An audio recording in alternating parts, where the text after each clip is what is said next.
S tole rubriko bomo pa res videli veliko lepe, čudovite Slovenije. Preko Dolenjske se do Posavja peljemo danes na obisk Aljažu Planklu. Aljaž Plankl je precej znano ime, sploh kar se tiče vrta, ideje o vrtu brez prekopavanja. In nas je povabil, naj pridemo pogledat.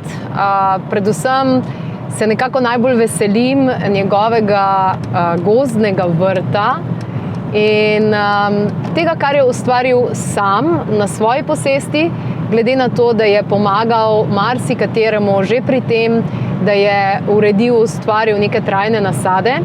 In tudi, če se spomnite, na eni rodovni posesti pri Mojci in Tonju je že bil omenjen, kjer jim je pomagal neko vodo speljati, nekaj takega, kam posaditi drevesa, da bo v sožitju z naravnimi tokovi, ki so dejansko že tam na posesti bili. Tako da se veselim, da spoznam njega in začutim njegovo posest. Živijo, dobrodošla. Čau. Živijo. Živijo. Nekaj za tvojo posest, da vrneš zemlji. O, lepo, kamena strela, super, hvala. Si gremo malo pogoriti? Greva.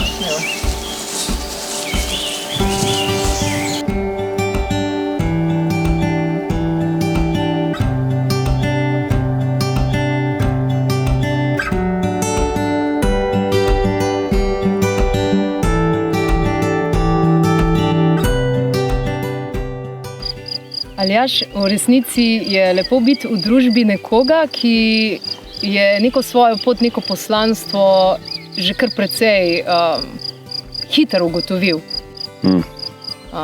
Danes imamo poplavo teh, ne vem, odraslih moških, ki se še pri 40-ih vedno iščejo. Tebi je bilo pa že... Ja, pri 16-17 letih sem že močno začutil naravo, da je to nekaj, kar ne bom mogel živeti brez povezave z zemljo pa rastlinami. Tako da sem potem hitro šel v to zgodbo. Ja. Ampak si odraščal na kmetiji zato, da si to čutil? Ne, nisem odraščal. Imel sem staro mamo, pa mislim 2 stari mami, ko smo hodili k njim na kmetijo. Tako da sem bil dosti v stiku s tem takim normalnim kmečkim okoljem. Drugače sem odraščal v vasi, v Vitanju, taka naravna vas, pač skozi smo bili v Dzunji, pa bunkerje, pa v gozdovih notri, pa na ulicah.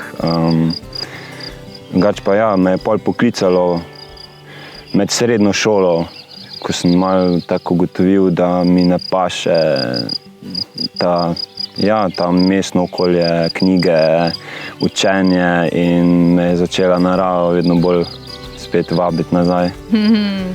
Pri katerih letih si imel svoj prvi vrt? Ja, v bistvu je bilo to 2007. Ja, okay. 2007 leto je bilo, ko sem si v bistvu svoj prvi vrt naredil. Ja, takrat sem začel v bistvu... Kar hitro za toliko mladega človeka. Koliko si bil takrat star?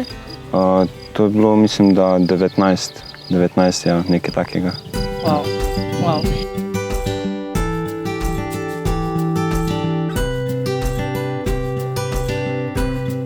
Zanimivo je bilo to, da rastline so me ful zanimale. Sam, ko sem jaz ugotovil, da je zemlja tista, ki njih podpira, pa življenje v zemlji, sem pol začel na polno raziskovati, kako podpirati življenje v tleh, kako kompostirati, kako v bistvu skrbeti za to, da je zemlja čim bolj živa, zdrava, ker je tisto, kar pol v bistvu da rastlini možnost rasti. Ja, in me je čisto potegnil noter. Ja. V bistvu vse, kar zraste, je posledica, reakcija tega, kar je tam, ne?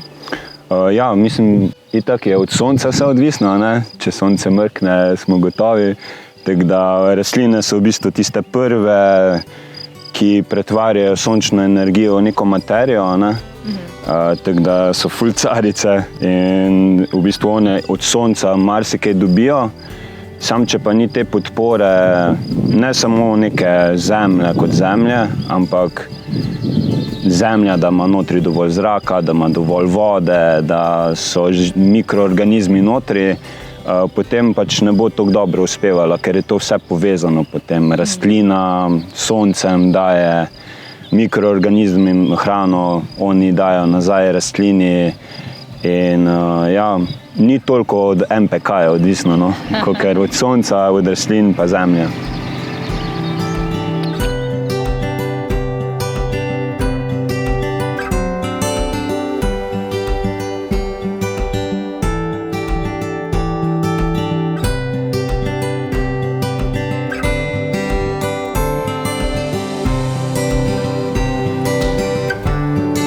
Okay, predstavljam si te kot najstnika, navdušenega z vrtom in z vsemi ostalimi zadevi, ampak če pa pogledam tvoje vrstnike, si bil pa po mojem malo drugačen.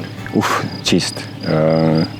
Ena prvih stvari, ko sem začel pač bosa noga hoja, tako da sem zdaj ne zato, da bi bil drugačen, pa, ker sem hotel biti drugačen, ampak preprosto sem pač mogel in to, ko sem pač tam po vasi bos hodil, itak, da sem bil nekaj drugačnega, pa dobival pa vprašanja, pa čudne poglede, ampak me niti za trenutek nisem podvomil to, da je to prava pot, da je to eden izmed načinov, ki ohranja zdravje, ki mi nudi resnično povezano z zemljo, ne samo neko abstraktno, romantično idejo o povezanosti, ampak to, da bos stopiš na zemljo, pač jaz brez tega ne morem. Vse, ko gremo v gost, pa v motorko, pa to dam gozdarske šuhe gor, ampak večinoma je bosa noga tista. Pa čupa, pa... Lasje daljši kot 7 cm upravljajo vlogo antene? A to, imaš dolge lase po pomoti ali z namenom, da so te antene, ki začutijo? Čist po pomoti, v bistvu. Neko željo sem imel, da bi imel drede, pa pol sem, pa ne bom imel drede, to bo grdo, tako da v bistvu mi ne rastejo več. In kar mi je všeč, da pač zdaj pač to je to. Nimaš dela z njimi? Nimam dela z njimi. Kar si dam kako olje, mogoče časih gor, drugače pa voda, brez šamponov. Pa od vrstnikov sem se dosti razlikoval tudi to, da tudi alkohola nisem pil, pač sem v bistvu na faksu nehal alkohol piti, tako da sem pol hodil ven žurat, ker mi je bilo brez alkohola ful boljše. Sem dlje časa zdržal do jutranjih ur plesati in to in je bilo čisto super. Tako da je bilo, ampak sem imel prijatelje, ko so to ful razumeli, so to tudi ful čutili, so to spoštovali. Tako da nisem bil tam nek izobčenc. Smo... No, ampak zanimivo, da si omenil to iz alkohola, ne? Oba sva iz bližnjih istih koncev, kjer je malo že v zraku, pravijo, ne? In ta kultura je zelo normalizirana v resnici. In kakor si ti proti, hitro te izobčijo ven v tem smislu, da pretiravaš ali pa kakorkoli. Zakaj pa zdaj, ne? Ali pa, ko greš kam na obisk, pa dej, pač. Ampak kaj si pa čutil, da ti naredi alkohol toliko slabega, da si rekel, to ni zame? Ali si kaj prebral ali si čutil? Oboje. So bili ene par dejavnikov je bilo. Ena izmed teh je bila prometna nesreča mojega brata, po mojem. Sicer je bilo vse v redu z njim, sam je bilo, nekdo drug je umrl, tako da to je bilo pri 12 letih. Se mi zdi ena taka močna izkušnja, ko smo čakali tam na balkonu, ko ni bilo mobitelov, kaj je zdaj, in sem čutil tisto bolečino mamice, ko je izvedela, da je prijatelj od njega umrl, pa sem po mojem s tem povezal ta alkohol z neko negativnostjo.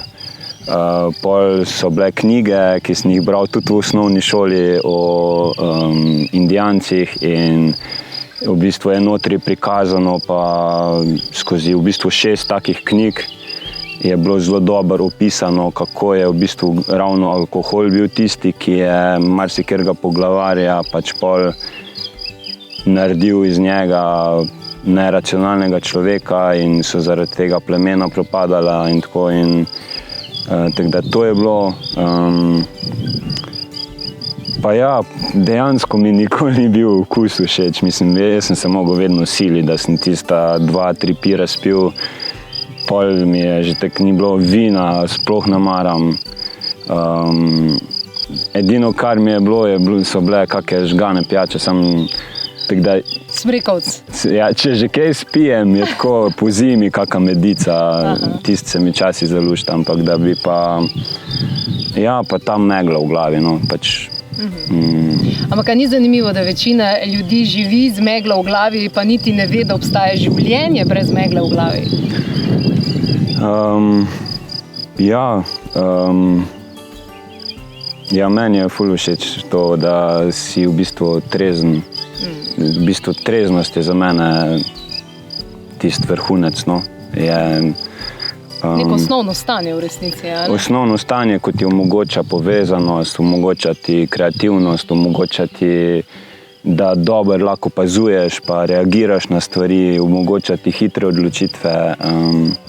Ja, tako da ful cenim treznost. Mislim, je en tak standard in ga, ja, ne da ga želim ohranjati, ampak je pač primarni del življenja.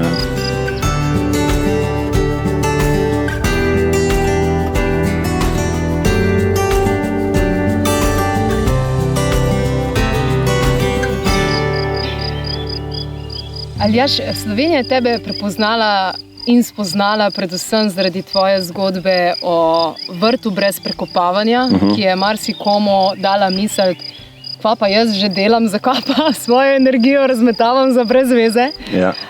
Tvoji brezplačni priročniki so dosegli zelo, zelo, zelo veliko ljudi. Tudi pri tem si bil precej drugačen. Pri tej ideji, da hej, mogoče pa ni treba nekaj početi, oziroma mogoče pa s tem škodimo. Jaz sem hiter, to so spet povezane stvari. Jaz sem bil že v konec osnovne šole, so me starši, ful jim hvala, so me poslali v Anglijo, sem se šel angleščino učiti, tako da sem pol ogromno tudi tuje literature, pa ne samo literature, ampak dejansko ljudi spremljal.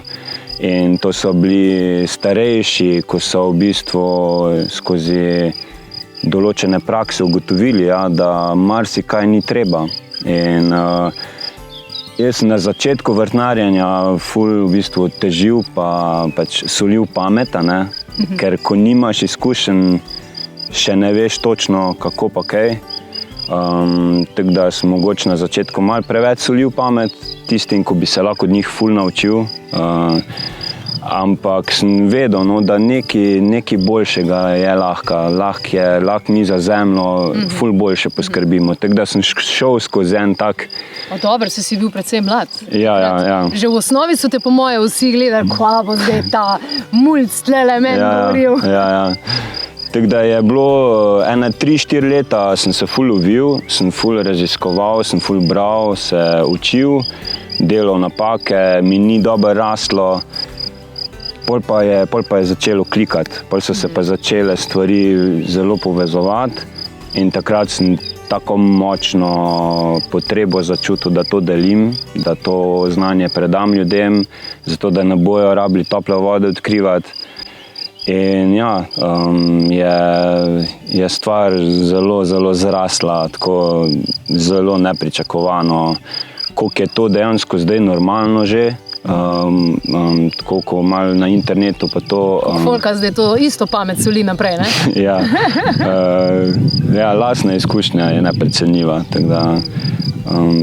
Jaz nikoli nisem mogel predavanj, delavnic delati, če nisem imel svojega vrta dobro porihtanega, pa da ni dobro delal, pa da nisem imel res nekaj konkretnega za pokazati. Jaz nisem mogel nekaj v 3 dni, nekaj...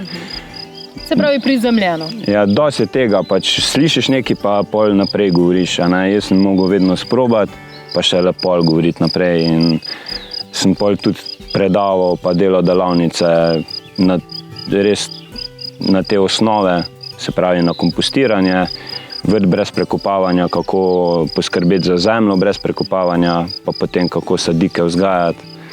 In to sem delal, mislim, da 8 let, intenzivno, napolno in je bilo super, ja, super.